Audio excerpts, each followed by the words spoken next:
안녕하세요 구독자분들, 반갑습니다. 저는 JS 컴퍼니 필드스택 겸 네이버 카페 도시어부 보트클럽을 맡고 운영하고 있는 박혜원이라고 합니다. 오늘은 제가 낚시 관련된 주제가 아닌 레저보트 관련해서 구입할 때 조금이라도 팁을 드리고자 영상을 준비했습니다. 저는 지금 레저보트를 운영한 지 약 7년 정도가 됐는데요. 7년 정도 운영을 하면서 보트를 무려 7번이나 바꿨습니다.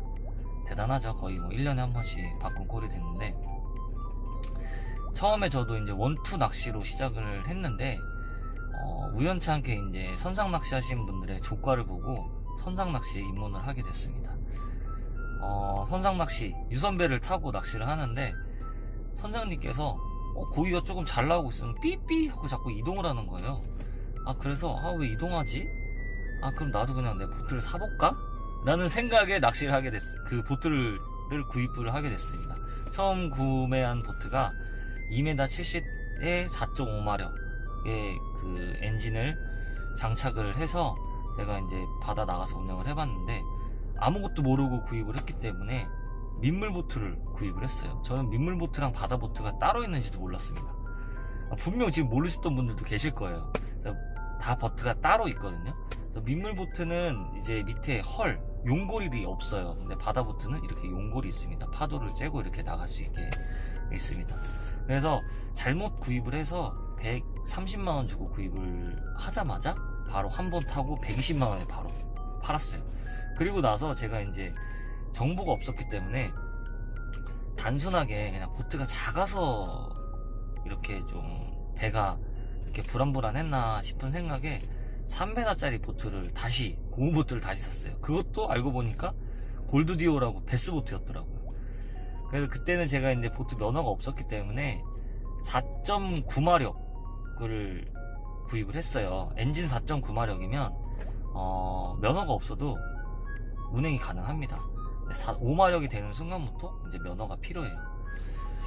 그래서 4.5마력을 타고 운행을 해봤더니 웬걸 이것도 민물보트였고, 바닷가에서 이제 레저보트를 타시는 분들을 만났는데 알려주더라고요. 이 보트 다시 팔고 바다보트로 얼른 바꿔라 라고 조언을 해주셔서, 제가 그때 그분들을 통해서 낚시 카페를 가입을 하게 됩니다. 낚시 카페 가입해서 이런저런 정보를 얻다 보니까 내가 잘못 썼다는 걸 알게 됐죠. 그래서 그 보트도 바로 판매를 하게 됩니다. 220만원 주고 사서 200만원에 팔았어요. 벌써 그러면 30만원의 손해가 발생을 했죠. 그리고 나서 그 카페 내에서 이제 동출이라는 문화가 있어요. 동승 같은 경우는 이제 선주한테 돈을 얼마를 기름값을 내고 같이 탑승을 하는 거죠. 동승 그 예절 같은 것도 있거든요. 동승 예절 간단합니다. 사실 선주가 담배를 피는지 안 피는지 그것도 한번 알아봐야 되고, 그리고 끝나고 나면 같이 청소도 해주고 기름값도 n분의 1 하고 간식 좀 챙겨가고, 그러면 그 선주분과 함께 낚시를 즐길 수가 있어요. 그래서 이 영상을 지금 보시는 분들도 보트를 처음부터 구입을 하시는 것보단 이렇게 카페를 통해서 선주분과 동승을 해보고 자기 자신한테 맞는 보트를 구입하는 것도 상당히 괜찮은 방법입니다. 자, 그래서 넘어가서 제가 이제 동승을 몇 번 하다 보니까 고무보트 말고 트레일러에 실어가지고 바로 내릴 수 있는 그런 보트들도 많구나라는 걸 알게 됐어요. 그래서 저도 트레일러를 운영을 한번 해봐야 되겠다 싶은 생각에 4m 30짜리 콤비보트를 구입하게 됩니다. 이 콤비보트는 뭐냐면 바닥 재질은 FRP로 되어 있고 옆에는 고무로 되어 있는 재질을 말해요. 그걸 이제 콤비보트라고 하는데, 제가 이거 구입했을 때 중고로 1100만원 주고 구입을 했습니다. 어탐기 포함해가지고 1100만원에 구입을 했고, 이 보트 같은 경우는 4m 30에 마력수가 25마력이에요. 그래서 시속은 최대 맥시멈 한 35km, 40km, 혼자 탔을 때는 40km까지 나왔던 것 같고, 둘이 탔을 때는 35km 정도까지 나왔던 것 같아요. 연비는 한 5km 정도 나왔던 것 같고, 사실 연비 걱정 없이 정말 간편하게 레저답게 즐길 수 있는 그런 보트였습니다. 그래서 이 보트의 장점은 롤링이 없습니다. 이 롤링이라는 게 파도가 쳤을 때 배가 이렇게 옆으로 왔다 갔다 하는 걸 롤링이라고 하는데, 롤링이 거의 없어요. 콤비보트들의 장점은, 이 전투 낚시 하시는 분들은 콤비보트를 되게 추천드리죠. 왜냐면 롤링도 없고, 그리고 뭐 캐스팅이라던가 이런데 위에가 다 뚫려 있기 때문에 그런 데 있어서 상당히 장점이 있습니다. 하지만 보트 옆면이 낮기 때문에 바람이 불거나 그러면 물이 다 튀어들어와요. 그러면 이제 완전 샤워하게 되는 거죠. 그런 또 단점이 있어요. 그래서 이 콤비보트 구입하실 때 물튀김 이런 걱정이 있다는 것과, 그리고 콤비보트 같은 경우 옆에 이제 튜브 형식으로 돼 있어서 이거를 이제 관리를 해주셔야 되는데, 평균적으로 최소 5년에 한 번씩은 튜브 교체를 해주셔야 돼요. 발음이 안 되냐, 이렇게. 튜브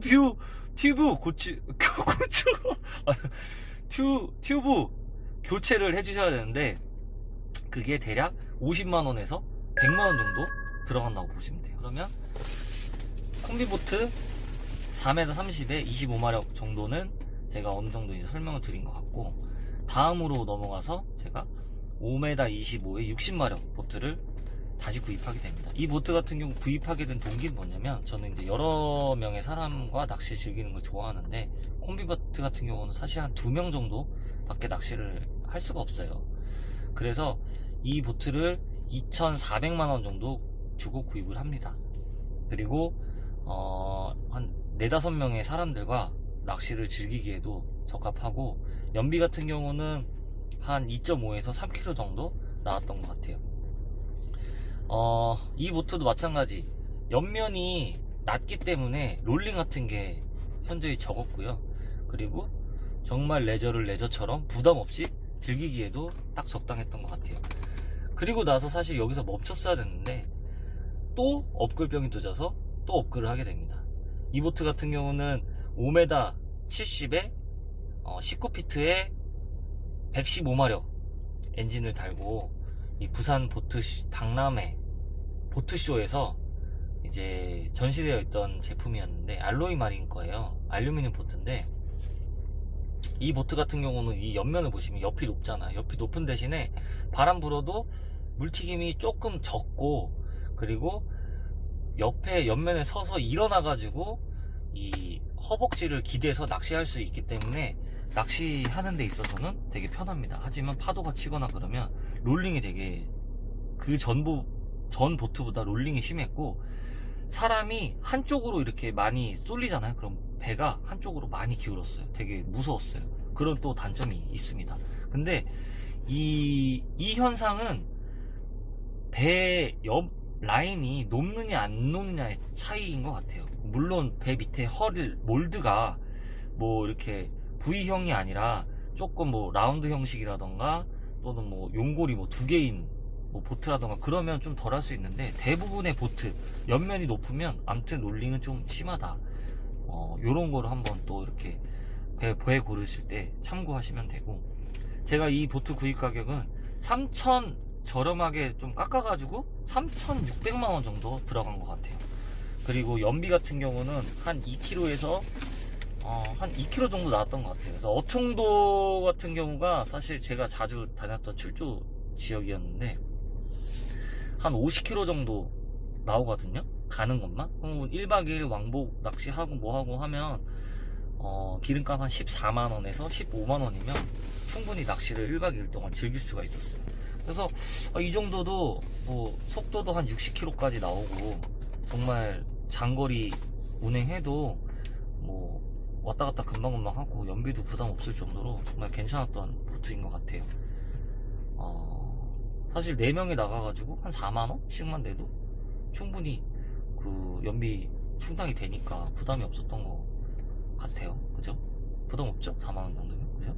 근데 그 이후에 이제 제가 업글을 여기서 안 했어야 되는데, 업글을 또 하게 됩니다. 이것도 이 전 주인분이 한 1억 2천 정도 주고 구입을 해가지고 저희한테 좀 저렴하게 판매해줘서 구입을 했는데, 중고 가격은 한 7천만원 정도 주고 구입을 한 것 같고, 사실 제가 이제 연봉이 막 그렇게 세지도 않은데 이거 구입을 왜 했냐면, 와이프와 이제 낚시를 다니다 보니까, 그때까지만 해도 여자친구였죠. 근데 화장실 문제가 해결이 안 되니까 화장실 있는 배를 찾다 보니까 그 배를 이제 구입을 하게 된 거거든요. 사실 무리였어요. 이거는 그때 멈췄어야 되는데 이 배를 구입하는 순간부터 정말 연비가 극악으로 치솟습니다. 가뜩이나 미국 몰드 같은 경우는 몰드가 두껍고 배가 엄청 무거워요. 일본 배와 미국 배 같은 크기지만 배 무게 차이는 거의 2배가 납니다. 2배. 배 무게 차이가 2배가 나면 무거운 건 장점은 뭐냐? 파도가 있을 때 파도를 밀고 나가서 스무스하게 이제 철푸덕 이렇게 가는 반면에 연비가 안 좋아요. 근데 그 일본 몰드 같은 경우는 이제 파도를 째고 나갈 때 턱턱 치는 그런 좀 승차감이 별로 좋지 않지만 연비는 좋다는 거. 하지만 이제 암초라던가 그런 데 부딪혔을 때 미국 배 같은 경우는 아무래도 몰드가 두껍기 때문에 뭐 이렇게 침몰할 가능성이 좀 낮다는 거. 하지만 연비 극악이라는 거. 뭐 이런 장단점이 있습니다. 그래서 미국 배를 제가 타고 어청도를 한번 갔다 와봤어요. 기름값이 30만원은 그냥 우습습니다. 그러니까 연비가 리터에 1km도 못 가요. 그러니까 1km 가면 많이 간 거고 아니면 0.8? 뭐 0.7 이렇게 날씨 안 좋으면 또 그럽니다. 그러면은 예를 들어서 와이프랑 둘이 어청도 낚시 갔다. 그러면은 트레일링을 하는 순간 차 연비도 원래 한 10km에서 11km 타는데 배를 끌면 6km에서 7km밖에 안 나옵니다. 그것도 그렇죠. 트레일링 하면서 저 뭐시냐 스트레스 받죠. 거기에 또 그 톨게이트 요금 있잖아요. 그게 원래 1종을 내면 되는데 4종을 또 내야 돼요. 또 그런 또 단점이 또 있습니다. 차 기름값도 더 들죠. 그리고 이제 배 기름값까지 하면 와이프랑 하루 1박 2일 그냥 어쩌면 낚시 갔다 오면 50만원은 그냥 기본인 거예요.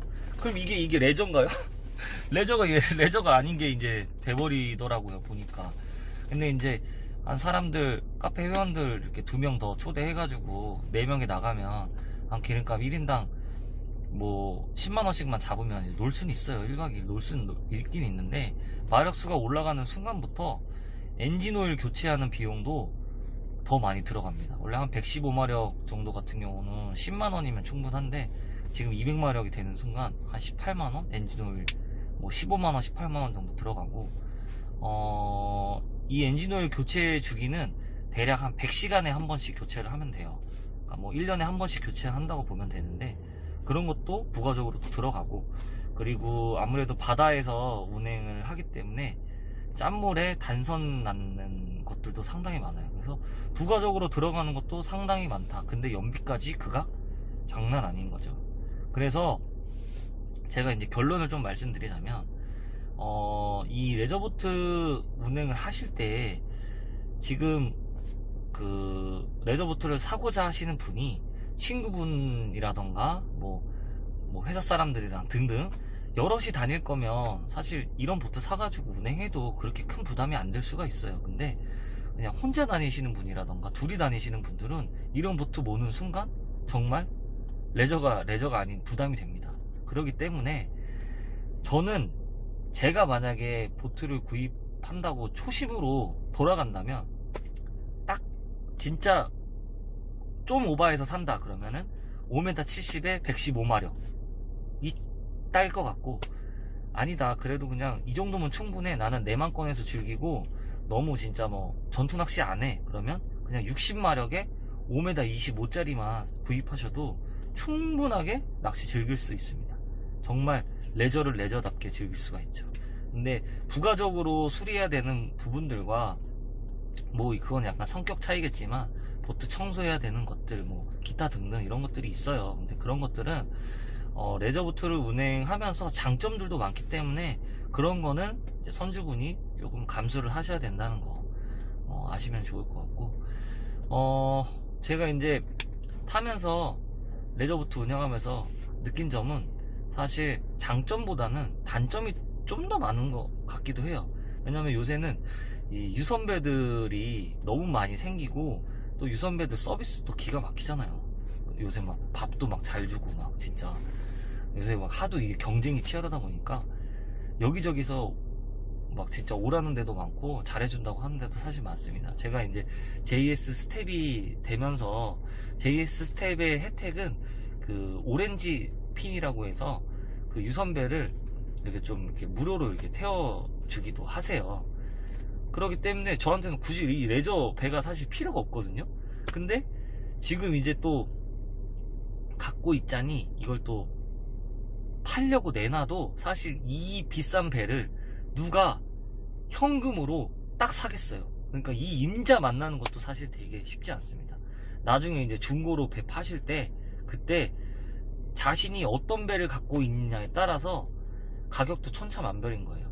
뭐 같은 고무보트, 같은 크기의 콤비보트, 뭐 같은 크기의 FRP 보트인데 예를 들어서 이름이 없는, 그러니까 뭐 별로 뭐 네임밸류가 없는 그런 보트를 사시면 결국에 나중에 판매하실 때 정말 가격이 어마어마하게 떨어진 상태로 판매를 하게 됩니다. 그래서 보트 처음 구입하실 때 제대로 알아보고 어느 정도 인지도가 있는 보트를 구입을 하셔야 향후에 보트를 판매하거나 업그레이드 할 때도 제 가격을 받고 판매할 수가 있어요. 그런 부분에 있어서 제가 정말 괜찮은 보트들 많이 알고 있고, 보트를 정말 몇십 개는 타본 것 같아요. 몇십 개 아니에요. 몇백 개는 타본 것 같은데, 진짜 다른 회원들 거까지 다 하면.